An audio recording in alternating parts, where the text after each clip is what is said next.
Buenas tardes, soy José Antonio Granados, presidente de la asociación y gracias por participar en la segunda conferencia que estamos dando en esta temporada.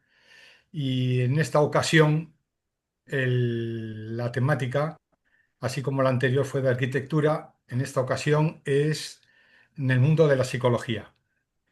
En el mundo económico, la jurisdicción social no es un área de mucho negocio para los peritos, pues por cómo es la jurisdicción social, que está todo muy tasado. Al año prescriben las deudas, prescriben muchas, digamos, mucha posibilidad de realizar conflictos, etcétera, etcétera. Pero creo que hay una profesión que ya lleva desde hace bastante tiempo con bastante, digamos, con bastante trabajo en este mundo laboral y sobre el que hoy vamos a tratar de dar una conferencia que nos la da nuestra compañera Victoria Trabazo. Bueno, ella está dentro de nuestra guía en la sección de psicólogos y bueno, poco puedo decir de ella, salvo que tiene mucha experiencia porque lleva con nosotros en la asociación desde el año 2003. Bueno, Que son años. La realidad que son años. Pues nada, Víctor Trabazo, te paso la palabra y adelante con la conferencia. muy bien, y gracias, José Antonio. Bueno, vamos a ver, os voy a explicar un poco. Primero me voy a presentar porque algunos quizá ya me conocen y para los que no me conozcan, bueno, pues yo trabajo efectivamente como perito, pero sobre todo trabajo también como clínica. Soy psicóloga especialista en psicología clínica, además de ser perito, y he sido profesora también en la universidad, tanto de psicología jurídica, fue cuando empezaba a darse la psicología jurídica en las universidades. Ahora ya está muy de moda y está la criminología y todo, pero al principio no había nada. Y he sido también profesora hace unos años de una asignatura que es psicopatología laboral, ¿no? Y es verdad que yo esa asignatura la daba desde mi enfoque. He de reconocer que había gente que la daba desde el plano más, digamos, empresarial, y a mí me gustaba darle siempre el enfoque más clínico y pericial, porque ahí hay un gran campo, tanto para los psicólogos clínicos como los peritos. Entonces, lo que quiero hoy es un poco explicaros y hablaros de mi experiencia, un poco reflexionar y que sea algo más práctico, más que teórico. Eso lo podemos encontrar ahora en todas partes. Entonces, yo os quería comentar, lo primero es, obviamente todos tenemos como peritos un campo a veces de predilección y otro que decimos, no, por Dios, este peritaje me ha tocado este, tengo que hacerlo, pero que nos resulta a lo mejor más incómodo. Yo he de reconocer que para mí todo el ámbito laboral me resulta amable.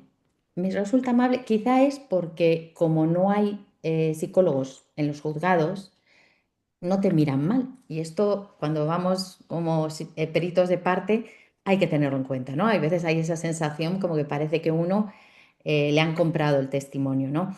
Entonces, en ese sentido, es verdad que el ámbito laboral, en mi opinión, es un ámbito más amable, si bien nos encontramos con situaciones a veces muy lamentables, muy difíciles, con personas que se encuentran en situación muy complicada, ¿no? Y donde ahí vamos a tener que tener mucho cuidado tanto en la evaluación como también manejar esa parte humana, ¿no? A la hora de tratar con personas que en muchos casos, digo, vienen en situaciones muy difíciles, graves, con medicación y además en muchos casos con un futuro muy incierto, ¿vale?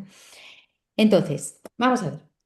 Lo primero, creo que aquí hay que señalar que estamos hablando de daño. En el ámbito laboral vamos a hablar sobre todo de daño. Es decir, vamos a tener que evaluar a una persona y determinar qué diagnóstico puede tener y qué relación puede tener con el ámbito laboral. O bien, si la situación laboral es origen, o en los casos, por ejemplo, de incapacidad, cómo puede afectar ese trastorno que presenta la persona a su ejercicio de profesional, a su profesión habitual o cualquier otra profesión. Entonces, cuando estamos hablando de daño, además de tener un gran conocimiento, por supuesto, de los diagnósticos que hay que evaluar, hay que tener un buen conocimiento de las técnicas a utilizar y sobre todo, en este caso, un gran conocimiento de la simulación, cómo descartar la simulación. Porque aquí el problema es que cuando encontramos daño psicológico, claro, no estamos encontrando una radiografía. ¿Mm? Estamos con personas que a veces vamos a encontrar grandes simuladores, personas donde a veces hay una intencionalidad y son grandes simuladores y otros, ojo, que no son simuladores, sino que se creen realmente, por ejemplo, acosados o creen que realmente están siendo víctimas de una situación, por lo tanto, van a ser incluso más convincentes. Entonces, tenemos que hacer una evaluación muy precisa utilizando tanto una entrevista bien completa, y yo siempre digo una entrevista que va a ser diferente a una entrevista clínica, porque en los psicólogos cuando te viene un paciente siempre lo primero que hacemos es mostrarnos empáticos, les ayudamos a que nos cuente qué le pasa. En este caso no, en este caso digamos que tenemos que poner una distancia para no ayudar, para que nos cuenten y como digo yo, para que te convenzan de que realmente les está pasando eso, ¿no? Entonces, sí que es verdad que, por supuesto, entonces vienen obviamente con ese temor a ser evaluados, no podemos tranquilizar mucho o quizás sí tranquilizar para dar un poquito de confianza para que suelten más, como, ¿no? Igual pillarles o no, pero sí que vamos a tener que tener cuidado con la empatía. Es decir, vamos a tener que mostrar cierta empatía, pero vamos a tener que tener mucho cuidado a la hora de que empaticemos demasiado y nos lleven, por así decirlo, a su terreno. Recordemos, estamos hablando de personas a veces con situaciones muy, muy complicadas. Nos ponemos en su lugar, lo pensamos y decimos, ¿y ahora esta persona qué hace? Con su familia, sin trabajo, con esto, ¿qué va a ser de su vida? Y obviamente, si simpatizamos, pues no podemos ser objetivos. ¿Mm? Entonces, no tenemos esas radiografías, tenemos que evaluar bien y para evaluar, ¿qué tenemos? Pues tenemos, obviamente, la destreza en la entrevista y luego también tenemos una serie de cuestionarios. En psicología utilizamos una serie de cuestionarios que no son los típicos cuestionarios que podemos decir de autoinforme. Por ejemplo, en casos de acoso laboral se habla mucho del cuestionario de Lehmann, pero realmente es un cuestionario que, aunque se utiliza siempre, sinceramente, en mi opinión, no sirve absolutamente para nada. Para nada. ¿Por qué? Porque me están preguntando si yo sufro una serie de síntomas y yo puedo decir que sí o no, pero no están valorando ahí si yo estoy mintiendo o exagerando.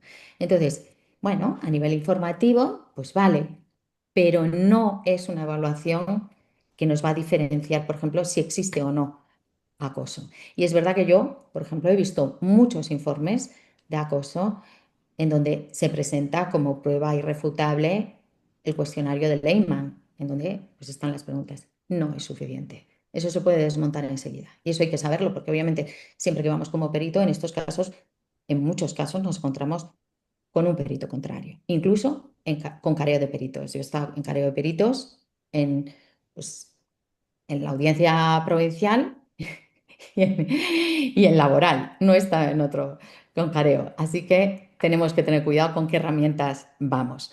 Entonces, tenemos una serie de cuestionarios en donde sí vamos a tener escalas de validez, donde se va a ver si se está exagerando, ¿no? Y por lo tanto simulando, o son los mismos cuestionarios que a veces utilizamos, por ejemplo, en los casos donde en un tema de custodia, donde se quiera disimular un problema. ¿Vale? Entonces, importante tener conocimiento del diagnóstico, conocimiento de técnicas para detectar la simulación, conocimiento de las herramientas y luego tener una visión más o menos general. Cuando hacemos este tipo de evaluaciones, no nos tenemos que quedar en un dato, tenemos que hacer como una historia, un relato y ver cómo aparece ese trastorno, qué relación puede tener con la situación laboral, ver si hay otras posibles causas, porque siempre que hablamos de causa y vamos a hablar esa causalidad, que al fin y al cabo es lo que le va a dar valor o no a la pericial, tenemos que determinar si hay otras posibles causas que pueden explicar el daño y que lamentablemente, ojo, a veces no están simulando, el trabajo es una causa, pero hay otras posibles causas, entonces ya hay duda y eso también hay que tenerlo en cuenta. Entonces vamos a tener que tener esa visión global. Y luego, ¿qué tenemos que hacer? Pues hacer una buena argumentación y explicación, sobre todo de cara, yo pienso que es muy importante lo que podemos desarrollar en un informe, pero también a la hora de ratificar, saber explicar bien y poder transmitir quizá esa parte más humana, ¿no? En laboral de, por ejemplo, un caso de un trabajador, sobre todo en temas de incapacidad laboral, de por qué no puede desarrollar esta profesión, otra, etcétera. Creo que ese plus es importante y creo que en determinadas demandas es lo que diferencia una buena pericial, el éxito o no del pleito. Es así. Dentro de, aparte de la metodología, dentro del ámbito laboral, realmente vamos a encontrar diferentes casos. Em, yo sobre todo, mi experiencia ha sido, sobre todo, por un lado, trabajar analizando incapacidades, pues, habitualmente persona que solicita después de una baja continuada una incapacidad laboral permanente, le dan una total, pero quiere una absoluta. Y a veces esa petición de absoluta no es ninguna tontería. Primero estamos hablando de la cuantía económica, pero es que vamos a pensar, cuando estamos hablando de un trastorno psicológico, no estamos hablando de solo una habilidad, estamos hablando de un trastorno que normalmente afecta a toda la persona. Y si afecta a toda la persona, lo más habitual, de forma grave, es no solo que no pueda desarrollar su profesión habitual, sino que no pueda desarrollar otra. Entonces, salvo que sea algo específico, pongamos fobia social y entonces no puede desarrollar una profesión que sea de cara al público, ¿vale? O fobia a algo y que sea algo más concreto, lo podemos entender. Pero, por ejemplo, un cuadro depresivo crónico, recurrente o ataques de pánico, por supuesto que yo a lo mejor no puedo desarrollar, si soy maestra, mi profesión, pero es que a lo mejor tampoco puedo desarrollar mi profesión ni otra profesión. Yo me recuerdo un caso que, por ejemplo, era una maestra, tenía ataques de pánico y decían, bueno, pero puedes seguir ejerciendo como autónoma dando clases particulares. Le digo, bueno, sí o no, porque como si esta persona está en tratamiento y los ataques de pánico también le dan en su domicilio, lamentablemente por la gravedad del trastorno, está anulando continuamente esas clases. Pues obviamente, si uno acude a un profesional y te están anulando continuamente ese servicio, ¿alguien qué hace? Se busca otro.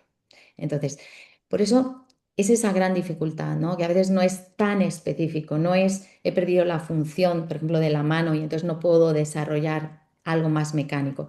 Estamos hablando de esto. Y en la mayoría de las profesiones va a ser necesario. Pero no solo va a ser necesario para el ejercicio de mi profesión, sino si yo tengo que aprender otra profesión, yo voy a tener que tener cierta capacidad a nivel de atención, a nivel de comprensión, de memoria, de análisis.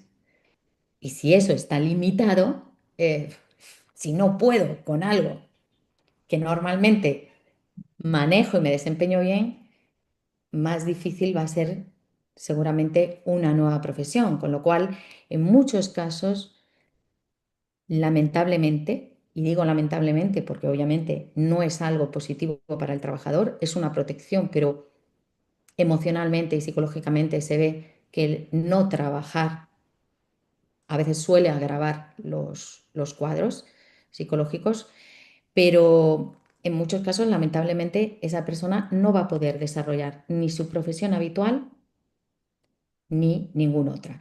Por lo tanto, hay muchas peticiones que lo que se hace es que se solicita el cambio de una total a una absoluta.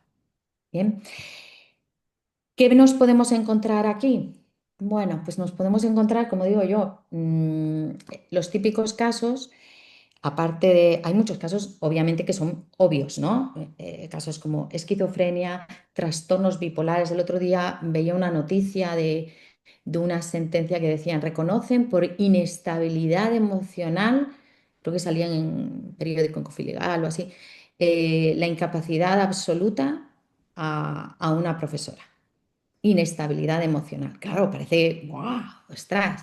Bueno, empiezas a leer un poco y no es inestabilidad emocional. Eso es como decir, bueno, está estresado. No, esa persona tenía diferentes diagnósticos y entre ellos tenía un trastorno bipolar. Es un trastorno de origen orgánico, tenía diferentes ingresos con un alto riesgo de suicidio, era una persona que tenía un tratamiento ya crónico, que estaba siguiendo un tratamiento en un centro de día. O sea, no es tan sencillo. El problema es que a veces vemos esos titulares y entonces dices, ah, pues yo también estoy mal, yo también tengo bajas, pues yo voy a pedir esto, ¿no? Entonces, ojito, porque en las sentencias a veces habla de ansiedad generalizada, esto, lo otro, como si fuese así los diagnósticos, pero bueno, las sentencias lo que recogen y luego lo que recoge el DSM, ¿no? Y los manuales es algo muy diferente. Entonces, nos podemos encontrar casos de este tipo y luego hay muchos casos que, por ejemplo, son los trastornos que son los médicos valoradores, lo pueden también ver, que son los casos de fibromialgia, fatiga crónica, dolor crónico y todo lo que está asociado a eso. ¿Qué ocurre? Que de nuevo nos encontramos con diagnósticos médicos, pero que a veces son difíciles, muy difíciles de demostrar. Y que además, si se empiezan a demostrar todos, pues te lo dice todo el mundo, es que la Seguridad Social no tendría ni dinero a lo mejor para dar todas esas pensiones. Entonces, en esos casos, la pericial psicológica tiene un valor añadido. ¿Por qué? Porque de alguna forma estamos demostrando que esa persona no tiene a lo mejor un perfil rentista. Y eso también es importante, porque en estos casos de incapacidad, uno de los perfiles más complicados que nos vamos a encontrar, aparte del simulador, que puede ser un psicópata, un jeta, y obviamente eso nos lo podemos encontrar en todos los ámbitos, nos vamos a encontrar perfiles de personas muy victimistas, que al perito normalmente en muchas ocasiones nos puede generar mucho rechazo, mucho. Son personas que te hacen incluso como sentirte a veces incómodo. Yo lo reconozco y hay que saber manejar esa situación, porque el victimismo no siempre es algo deliberado, consciente, no siempre hay una manipulación detrás intencionada, sino que son personas que solo saben comunicarse desde la queja. Luego también nos vamos a encontrar trastornos de personalidad, que son esas personas que es como que ves que en su historia vital, de una forma u otra, siempre hay problemas. Siempre, siempre. Es, el trastorno de personalidad, digamos que sería como ese tipo de forma de ser muy acusada que al final hace que no tengas una estabilidad o una adaptación a nivel familiar, social, económico. Entonces, claro, son personas que acaban teniendo desde bajas laborales, problemas en diferentes trabajos, problemas con otros. Y el gran problema de este tipo de pacientes o de clientes es que muchas veces no son conscientes de su propio trastorno. Y además son pacientes que muchas veces, a pesar de ir de psicólogo en psicólogo, de psiquiatra en psiquiatra, no tienen una respuesta buena a los tratamientos. Porque la medicación puede tratar bien cuadros depresivos, cuadros ansiosos, cuadros incluso psicóticos, pero los trastornos de personalidad, se ve que hay una resistencia. Entre estos están lo que llamamos los rentistas, los que viven de rentas, como bien se dice, y son los que tenemos que tener cuidado, detectar y descartar. Pero con los otros, con los victimistas, con los trastornos de personalidad que a veces no son conscientes, o con los cuadros, que a veces encontramos cuadros de bipolares o de otros trastornos que vemos que son graves, lo que sobre todo hay que tener en cuenta aquí es el cuidado a la hora de devolverle al cliente el resultado de la evaluación. Es decir, en mi experiencia, por ejemplo, yo he visto casos que a veces, porque a veces van unidos, una situación, imaginémonos, un acoso laboral, pero a la vez luego eso ha generado bajas, bajas, bajas y aparte de hacer ese tipo de evaluación, haces la evaluación luego para la incapacidad laboral. Y ves una persona a veces anulada, destrozada, una persona que a lo mejor ha tenido su profesión, sus estudios, sus amigos, su vida social y la ves anulada. En muchos casos con riesgo de suicidio, en algunos con intento. En esos casos, obviamente, cuando vemos que hay además una cronicidad y sobre todo, que es lo que hay que hablar, cuando hablamos de permanente, vamos a tener que hablar de mala respuesta a los tratamientos, a veces el pronóstico es muy negativo. Y es verdad que en el informe poner que el pronóstico es muy negativo es algo que le va a beneficiar, por supuesto, pero a la hora de comunicarlo al cliente hay que tener cuidado, porque si bien saben que eso le va a beneficiar, le estás dejando sin ninguna esperanza de mejoría. Entonces, ¿qué podemos hacer? Bueno, pues primero a veces hablarlo con el abogado, gestionar un poco toda esa información, hablarlo también si viene la familia. Y hay veces que yo personalmente, yo lo que digo es, bueno, esto sabemos que lo que hacemos es poner un poquito más, que esto es como una negociación, porque ya el juez quita un poco, porque si no, les dejamos sin esperanza. Entonces ahí hay que tener esa parte también humana de entender la gravedad del trastorno, el riesgo que puede tener, porque incluso yo en algún caso he dicho, no, no le comuniquéis o no dejéis que lea todo el informe. Hay veces que a mí me ha generado hasta pudor decir, como lea esto, no sé cómo lo va a tomar, ¿no? Algún paciente. Entonces, eso también creo que tenemos que tener en cuenta y cuidar. Por otro lado, vamos a ver, hay en otros casos donde se une, y son esas demandas también por lo que decimos el cambio de contingencia, pues cuando hay algún tipo de daño y también en vez de pedir, no piden una incapacidad, pero sí piden el cambio de contingencia porque quieren explicar o atribuir la causalidad del daño a la situación laboral. Eso obviamente va a beneficiar sobre todo de una forma económica al cliente. En el fondo ahí también tenemos que descartar simulación y establecer muy, muy bien la causalidad. Digamos que yo siempre digo que este tipo de evaluación, a pesar de ser una evaluación en donde el cliente lo que va a demandar es a la seguridad social, tiene que ver más con los casos, por ejemplo, de acoso. ¿Por qué? Porque cuando un cliente solicita una evaluación por acoso, lo que dice es que está siendo víctima. Y entonces ahí sí tenemos que determinar la causalidad. Entonces, vamos a ver, pasando a los casos de acoso, que quizás son como los que parecen como más, como digo yo, novela, ¿no? Los otros, pues a veces lo que dicen los abogados son sota, caballo y rey. Se ve según los informes, según lo que haya y ya más o menos por los diagnósticos se sabe, te van a dar esto o lo otro. Vamos a ver, los casos de acoso. Los casos de acoso podemos tener dos tipos de petición. La habitual suele ser por parte del trabajador. El primer problema que nos vamos a encontrar, el cliente que te llama diciendo, quiero un informe porque quiero demostrar que he sufrido acoso. Yo muchas veces digo, ¿y solo tenemos el informe? ¿No tienes otra cosa? ¿No hay nada más? Y muchas veces digo, ¿qué te ha dicho tu abogado?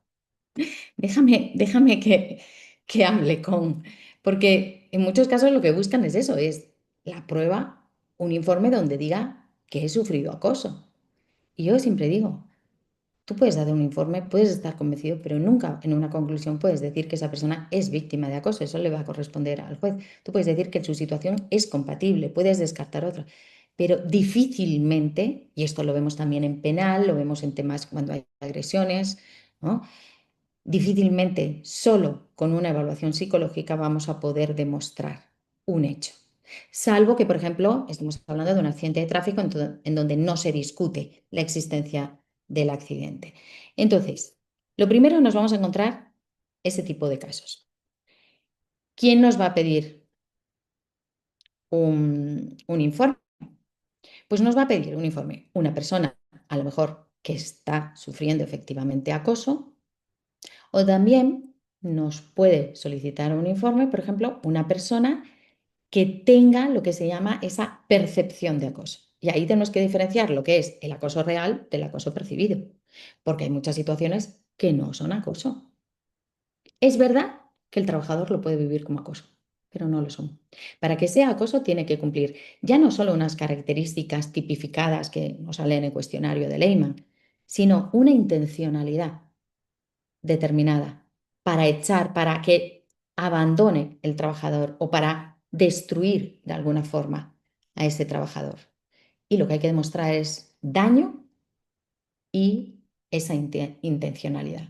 Yo lo que digo es que, en todo caso, el informe lo que puede demostrar es la existencia del daño y que no se está simulando, pero el resto, el trabajador tiene que buscar otra serie de pruebas y el letrado también tiene que tenerlo en cuenta.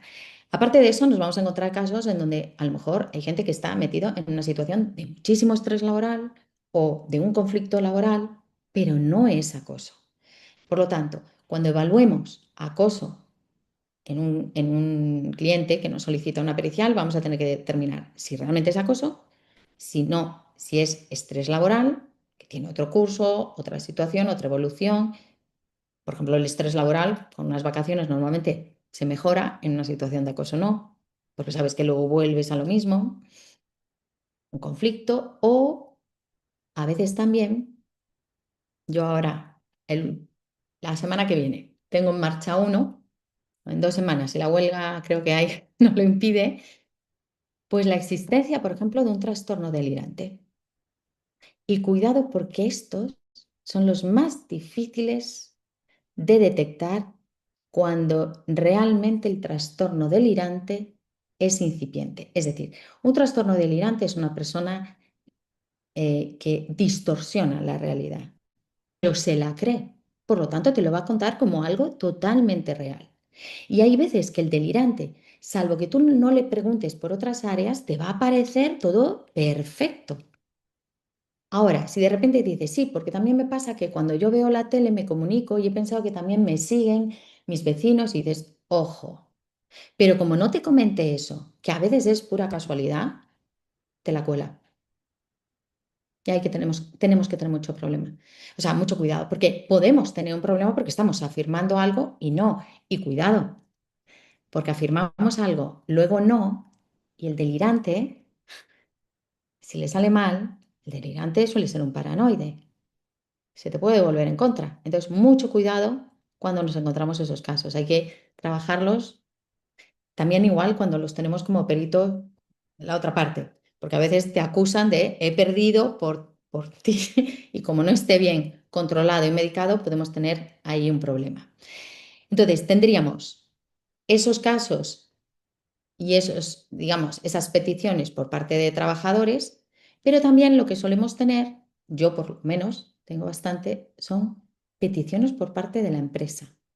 Es decir, la empresa solicita, recibe una demanda de acoso y solicita ese asesoramiento, esa evaluación para ver si realmente es un acoso o no y si se considera que no, en todo caso hacer un contrainforme. En estos casos, la evaluación es diferente. En la mayoría de los contrainformes no tenemos acceso al trabajador. Entonces, ¿qué tenemos que hacer? Pues analizar un poco todo y tenemos que ser muy, muy cuidadosos, sobre todo en cómo decimos las cosas. No podemos decir, a esta persona le pasa. No, podemos decir, aparentemente en función de esto se señala, pero podría ser, no se ha tenido en cuenta, cabría la posibilidad. Es decir, lo que tenemos que hacer es un poco una evaluación de ese análisis que ha hecho el otro perito, a lo mejor. A veces no son periciales lo que presentan, a veces presentan informes clínicos, pero a veces son periciales incluso de peritos muy cualificados, pero a veces, bueno, pues como digo yo, a todo el mundo se la pueden colar en un momento dado. ¿no? Y entonces tenemos que analizarlo muy bien, con mucho cuidado, con mucho respeto también a un compañero, pero valorar en dónde se ha podido incurrir en algún tipo de error.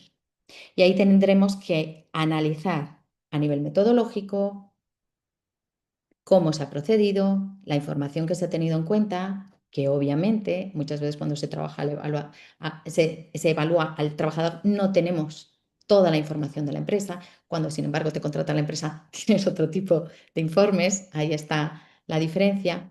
Tenemos que valorar cómo se ha llegado a esas conclusiones y hacer esa valoración general. En muchos casos, el trabajo es sembrar la duda y es así, ¿no? Entonces, bueno, pues también es otra función. Yo en muchos casos hago primero una evaluación y si veo que realmente me lo creo o no, si la pericia está bien hecha, mi consejo es, pues bueno, o te la juegas o intenta llegar a un acuerdo, por supuesto, ¿no? También digo que en muchísimos casos los informes periciales no se llegan a ratificar. Yo voy muchas veces a los juzgados cuando hay un caso de acoso y voy preparada para pasarme ahí un montón de horas y que al final se llegue a un acuerdo, porque muchas veces están instando constantemente al acuerdo. Y otra de las cuestiones ahí es convencer a veces a un trabajador que siente que es algo injusto de que a veces acepte ese acuerdo, porque sabes que va a ser beneficioso, a pesar de que no es lo que entiende como algo justo, pero le puede venir bien, sobre todo de cara a un futuro y a reconducir su vida. Entonces, os comento, dentro del acoso se tiene esa doble perspectiva. Hay profesionales que se dedican más al ámbito de la empresa, hay profesionales que se dedican más al ámbito del trabajador.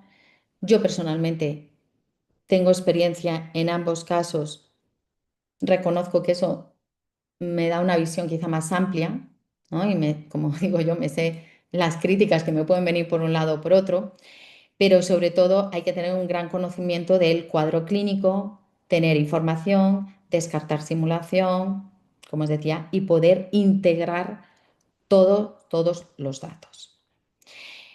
Un poco os quería comentar estas situaciones porque sí que es verdad que cada vez, sí que es verdad, yo que llevo muchos años como perito, eh, porque el otro día contaba que decía, sí, es verdad, desde el 2003 en la asociación, pero yo empecé a hacer periciales desde que me licencié y, y la verdad es que es curioso cómo cambia cuando hay una crisis económica. Yo tuve muchos casos de acoso, demandas de acoso, cuando sobre todo empezó, y de repente cuando hubo los años de crisis fuerte, no había nada. Claro, primero porque muchas veces la demanda eso era instrumental, es que me echen, saco un acuerdo, una negociación y yo me busco otro. Claro, cuando ves que no hay otra cosa, mejor aquí no. Y lamentablemente, las personas que realmente estaban siendo acosadas muchas veces decían, me aguanto porque no voy a tener otra opción.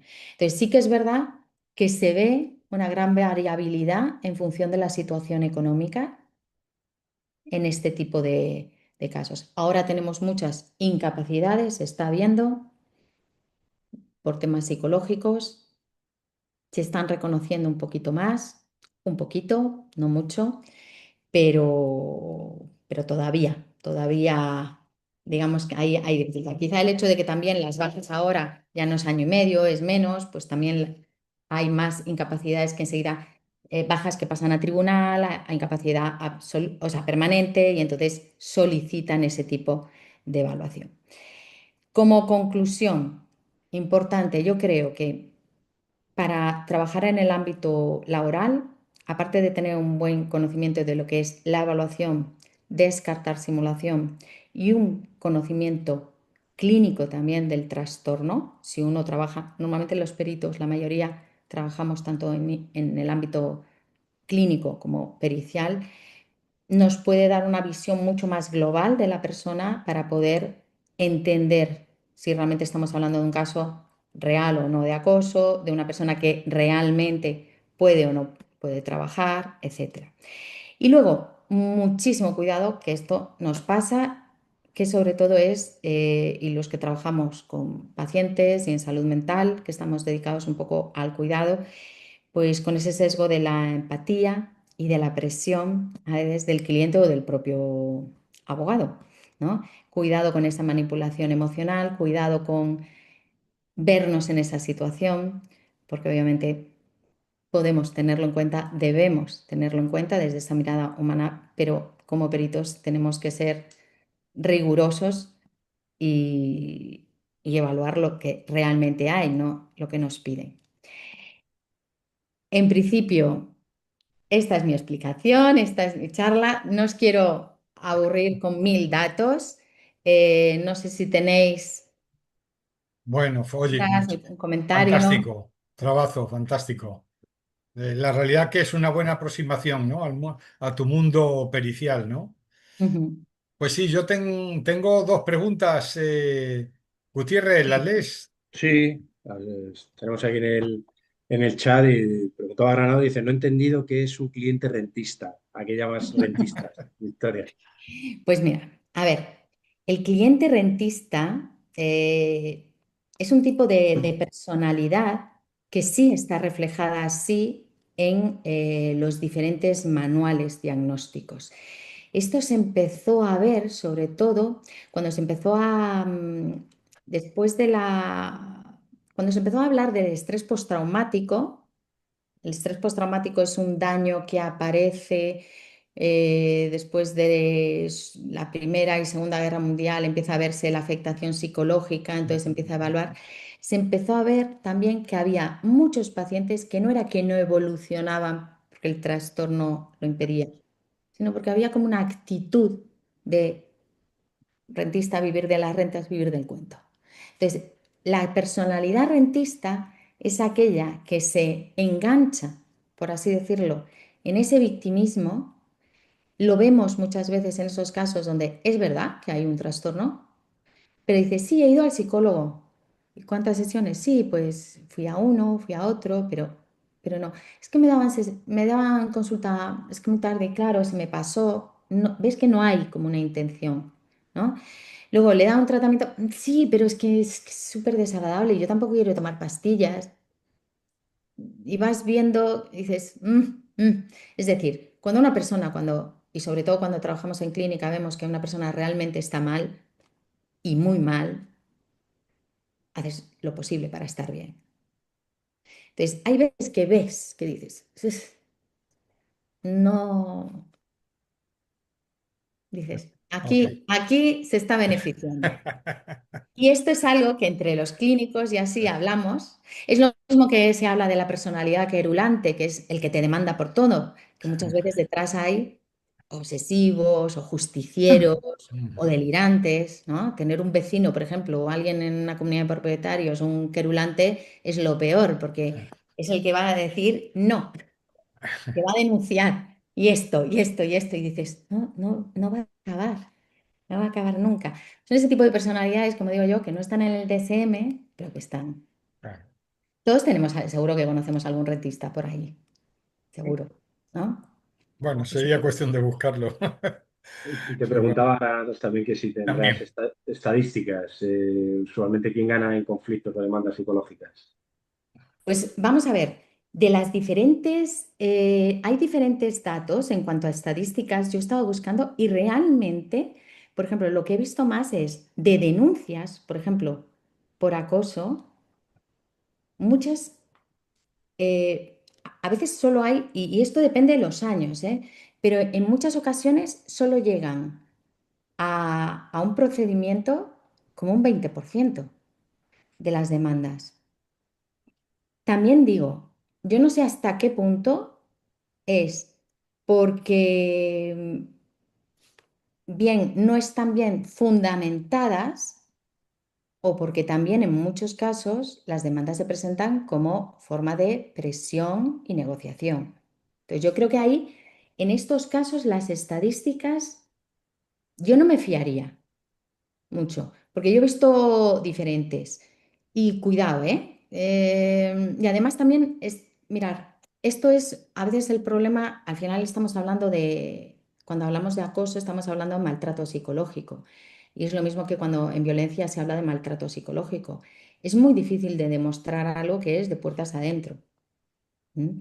En una empresa a veces es verdad que se puede más porque hay datos sí más objetivos, la degradación de un puesto, de otro, el vacío de funciones, determinados correos electrónicos. Hay gente que es muy hábil y hay gente que es muy torpe, ¿no? Acosando. Pero lamentablemente en muchos casos no hay datos. Entonces, yo he visto, además buscando para ofrecer los datos, he visto datos muy contradictorios y a la hora de interpretar esa diferencia, yo creo que tiene que ver con eso, con esa, más que a lo mejor falta de datos, hasta qué punto estamos hablando de, digamos, esa forma de negociar o presionar. Entonces, además os digo, yo los últimos que he ido, a mí me encanta entrar en sala y ratificar, y las últimas me he quedado fuera, porque se ha llegado a acuerdo. Yo es Así- que veo, perdón, veo que este tema de acoso es un tema complicadísimo. Ujú. Yo Es una vez en complicado una... porque a veces ni te dejan avanzar, ¿eh? Llegas ahí y el secretario te dice, no, no, no vamos a reconocer la vulneración de derechos, lleguen a acuerdo. Y ya de primeras le dicen al trabajador que no. Claro, yo tuve una experiencia con un cliente, una multinacional. Había Ujú. seleccionado hacía como 2 años a una trabajadora para el Sí, área de administración, ya sabes, sí, contabilidad, sí. economía. La trasladan al departamento de compras. Y un día me llaman, Granados, ven, me dicen, ¿sabes que tenemos problemas con tal trabajadora? Y digo, "Pues esta chica es fantástica. Se queja de que tiene acoso de su jefe. ¿De su jefe? Sí, sí, bueno, tú no sabes. Uf". Y yo digo, pero si su jefe, bueno, yo nunca me dije, "Puf, bueno, ¿qué quieres que te diga? Yo no sé". La realidad que siempre pensé que su jefe, entre otras cosas, porque era un hombre que tenía un hijo con deficiencias y Ujú, estaba ocupado a su familia, ¿tú me entiendes? No daba el perfil. Ya, si hablamos de psicología, tampoco la daba el acosador. Y ujú, entonces le dije a la empresa, voy a hablar con ella. La voy a invitar a mi despacho para que me diga y se suelte. Vino con el novio ujú. y al final le dije, mira, si te encuentras tan mal, te puedo negociar que te despidan en improcedente y así cobras el paro. Bueno, Granados, pues bien, yo aceptaría eso. Es que hay muchos casos que es así. Y ojo, hay muchos casos que es así porque realmente no son acoso y hay otros porque ya les han dicho que es muy difícil demostrar el acoso. El problema es que hay muchos casos que son evidentes, evidentes, porque dices, es que es clarísimo. Y hay otros que yo los veo y digo, está claro que ha sido, pero no se puede mostrar. Y esos da mucha rabia porque además el trabajador normalmente le están instando y los letrados le instan a ese acuerdo. Y hay veces que con el sentido de justicia dicen, no, no. Yo sinceramente les recomiendo que lleguen a un acuerdo, porque si no se enquista muchas veces la situación. Y yo he visto casos que han acabado con su carrera profesional. Y a veces dicen, es que no es justo. Y yo siempre digo, es que no es justo desde el primer momento, pero es. Cuanto antes te largues de ahí, mejor. Es como cuando no te deja una pareja, a lo mejor dices, bueno, no es justo, ya, pero es. Cuanto antes lo superes, mejor. ¿No? Y a veces ahí es la diferencia de lo que es el sistema de justicia o la justicia de verdad. Pero bueno, eso es lo que hay. Pero sí que hay bastantes casos así que no sabemos. Y luego lo que comentas, José Antonio, del perfil, es verdad que hay veces que hay perfiles muy evidentes, muy, muy evidentes, y hay otros que no. Y hay otros casos, recuerdo un caso que parecía un acoso y podía serlo, porque era, quiero que me detalles esto, esto, esto, y en el fondo no era un acoso, era un trastorno obsesivo del trabajador. O a veces no son situaciones de acoso, es la reorganización de una empresa. Pero si el trabajador, ahí es lo que decimos, lo puede percibir como acoso. Por eso el acoso ya no solo es el hecho, sino la vivencia y la intencionalidad. Sí. A veces es la mala praxis de, bueno, es que este no tiene habilidades de líder. Y obviamente, bueno, también es verdad que las grandes empresas cada vez más tienen protocolos para detectar y para evaluar, pero hay otras que no. Pero ¿cuál es entonces la diferencia entre acoso, Ujú, jefe? Sí. trabajadora, ¿vale? O jefe. E inverso, ¿eh? A veces hay inverso. ¿Cuál es la diferencia, sinceramente, porque a mí me ha ocurrido, Sí, entre jefe, trabajadora? El acoso a que está trabajando mal la trabajadora y eso genera ¿me entiendes? Un ambiente de sí, puteadas, de sí, etcétera, etcétera. Digamos, ¿dónde sí. termina el acoso y dónde termina el mal Pues rollo? mira, Porque está ahí está, trabajando mal. claro, es que ahí está lo que se habla del poder correctivo del directivo o del superior. Entonces, lo que hay que demostrar en muchos casos, por ejemplo, es que se ve que se le ha delegado, que se le ha quitado, se le quita de funciones o no se le llama a estas reuniones tal y los rendimientos son todos positivos, no hay ninguna queja, no hay tal. Y a lo mejor ha sido a partir de un día, que eso es muy habitual. El acosador normalmente puede ser muy, te tengo aquí, te protejo, te cuido y de repente un día por algo, como digo yo, no me bailas el agua así, ya cambian las tornas y de repente eres enemigo. Entonces, a veces ese es el patrón. El otro puede ser alguien, pues eso, que no cumple, que no, y entonces, pues decir, bueno, pues el despido. Por eso también es importante ahí determinar, un trabajador puede sentirse acosado, pero una empresa a lo mejor dice, no, vamos a ver, es que los rendimientos y las evaluaciones iban en picado. Entonces, por eso también es la parte de la empresa también, en muchísimos casos se les demanda, y sobre todo a empresas multinacionales que no les interesa la publicidad de una demanda por acoso, muchas veces presionan a algunos trabajadores para conseguir una indemnización mayor utilizando Sí. eso. Entonces, hay que desarmarlo, ¿no? Entonces, como digo Ya, yo, es, bueno, pues una labor de análisis ahí más complejo. Pero sí, hay casos de todo tipo, ¿eh? Yo recuerdo una paciente que tuve, esta era paciente, no era, que me hablaba de su jefe hace muchos años y claro, incluso había una parte que decías, esto es casi acoso sexual. Yo le decía, ¿tú te das cuenta tal? Y ella decía, sí, tal. Porque es verdad, muchas veces el acoso también tiene esa parte, ¿no? De acoso sexual. Y luego al final lo que vimos es que el jefe tenía un trastorno bipolar.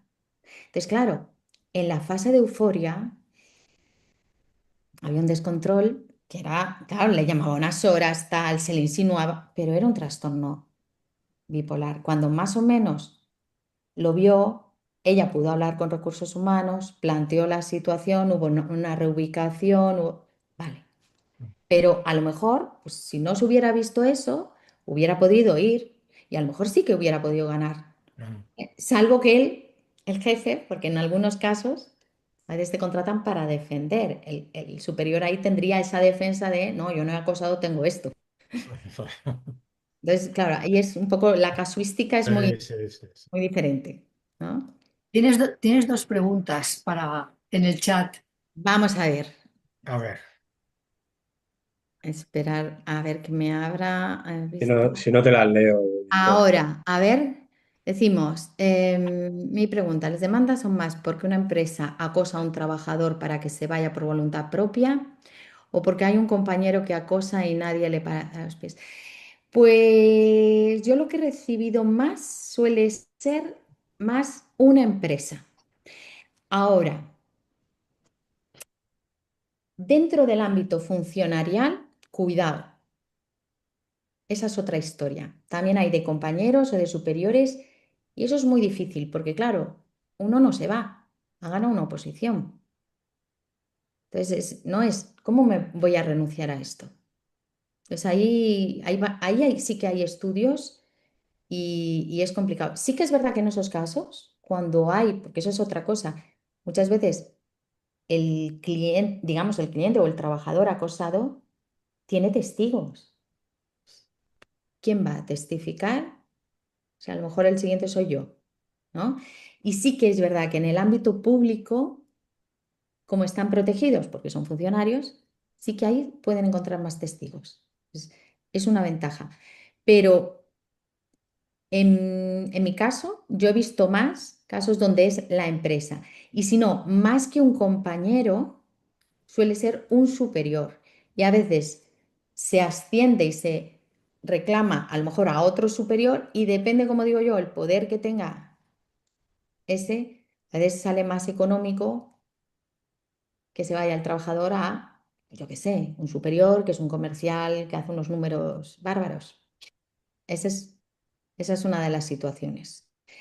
Cuando es entre compañeros, a veces es acoso sexual también. Y cuando es jefes, también. Cada vez eso se ve menos, no porque haya menos, sino porque hay una política y un conocimiento, ¿no? Digamos, si evaluamos las prácticas de antes a las de ahora, obviamente es diferente. Ahora podría verse que quizá hay menos acoso sexual, pero hay todavía mucho. ¿Mm? Antes había mucho más, lo que pasa es que no se consideraba acoso sexual, era como lo normal, lamentablemente, pero bueno. No sé si queda respondida la pregunta. Esta. Vale, la siguiente, a ver, Sí. en laboral, para detectar un simulador, ¿se utilizan también los informes grafológicos para detectarlo como apoyo al informe del psicólogo? Vamos a ver, yo no he estudiado grafología, pero sinceramente, a ver, no creo que valgan tanto. ¿Por qué? Porque realmente el simulador no tiene que ver a veces tanto con un perfil determinado. Es decir, si utilizamos la grafología para evaluar rasgos de personalidad y sí que buscamos un perfil, podría ser. Yo en ese sentido no soy experta y es verdad que un informe psicológico yo creo que bueno, pues puede ser algo complementario, pero yo no lo utilizo. Digamos que el simulador lo que detectamos es, por ejemplo, Mm, hay unos cuestionarios en donde hay una serie de preguntas, son cuestionarios, son 300 y pico preguntas, donde se ve esa tendencia a la exageración. ¿M? Y luego se ve cuando hay esa incoherencia, ese lamento de ese no quiero nada, no hago nada, pero luego otras cosas sí dices, uy, o a veces cuando dices, es que esta persona ya tiene un conocimiento o no hace esto, tiene mucho miedo, no quiere ir a la empresa, pero sin embargo siempre se pasea por donde vive el jefe y tal. O sea, esas incoherencias, utilizamos más las incoherencias, la sintomatología, hay un test que es justamente el SIMS, que es para ver si hay una exageración de síntomas, donde todo el que simula dice, me pasa todo, y hay cosas que si te pasan una no te puede pasar otra, y sobre todo los test de personalidad. Pero yo creo que el informe grafológico, no sé hasta qué punto nos iría más a la personalidad más que a la Para suma. detectar a un mentiroso compulsivo, digo, Mm, puede ayudar, pero que no sé si seguramente lo que estás diciendo que en laboral no se suelen utilizar los informes no, no. grafológicos, ¿no? No. No se suele, salvo que sea más para falsificar, pero os digo, es que es diferente un mentiroso compulsivo que un simulador, ¿eh? Ojo, un simulador a veces no es un mentiroso compulsivo, es que tiene un objetivo concreto. Entonces, a veces no es tanto, a veces sí que hay una personalidad, pero a veces es en este caso, y luego es que es una persona normal, pero en esto, pues yo qué sé, sabe que va a sacar un beneficio, lo va a exagerar, tal. Pues, es decir, no siempre encontramos a psicópatas como simuladores.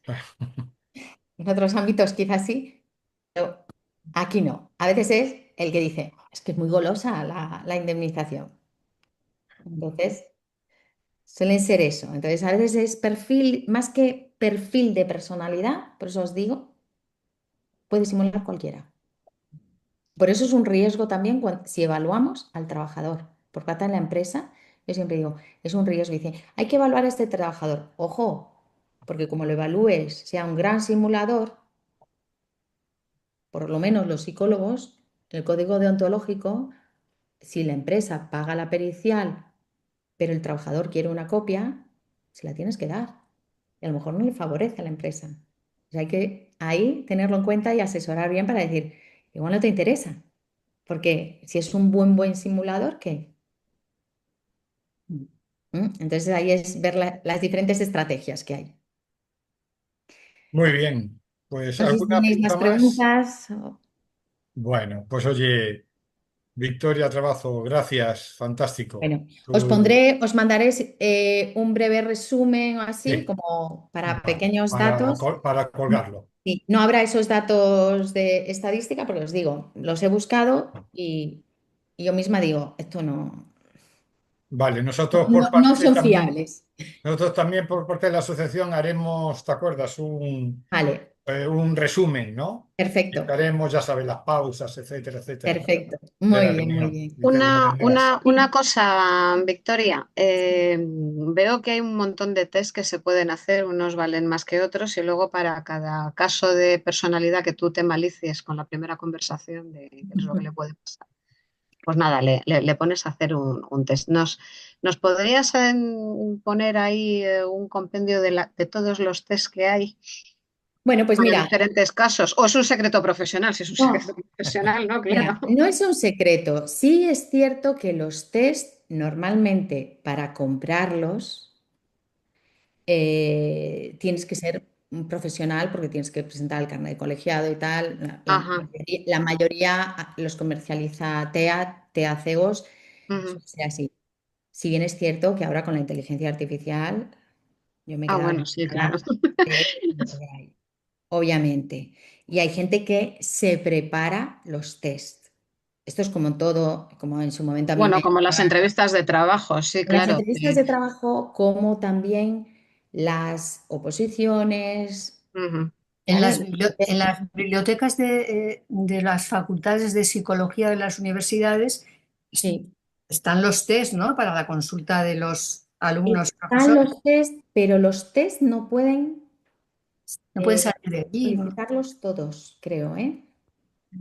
Aunque os digo, es que antes era una cosa, ya con internet empezaron a aparecer por ahí e incluso yo he visto, pues, yo he probado la inteligencia artificial de decir, a ver esto, si lo hace bien o no, y he probado una evaluación que ofrece TEA y otro y digo, ostras, lo hace muy bien, ¿eh? Así que, Sí, sí, la inteligencia artificial, si le preguntas bien, exacto, Sí, si exacto. sabes preguntar, pero Cambiar. claro, para Tienes preguntar que bien saber. ya hay que saber muchas cosas. Entonces, como nos has hablado al principio de un test con nombre y apellido, que ya no me acuerdo qué nombre y Lehman, el apellido, primero, el de Lehman, ese no sirve sí, para nada. que dices, no, pues precisamente pues para que sepamos, tengamos una lista, por lo menos de los que no sirven para nada, por A si ver, algún mira, día no alguien sé, malicioso nos hace una evaluación con ese test de poder decir, mira, va a ser que no.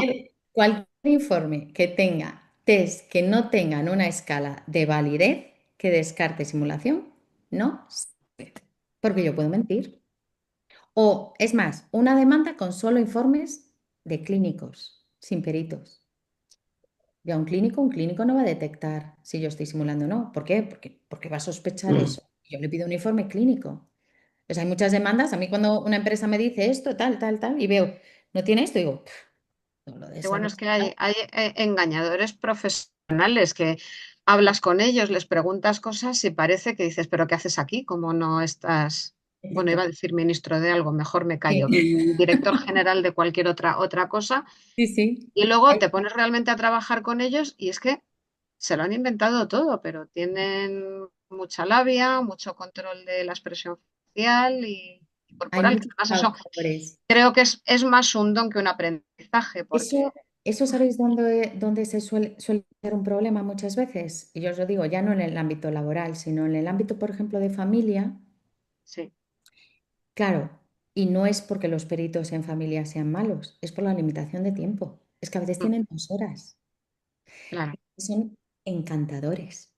Y son, pues, el embaucador narcisista encantador que te conquista, y entonces, claro, dices, y a lo mejor, pues, la otra parte viene como, ¡ah! Y a lo mejor habla y dice, claro, es que pobre Ujú. este o esta que tiene que aguantar a...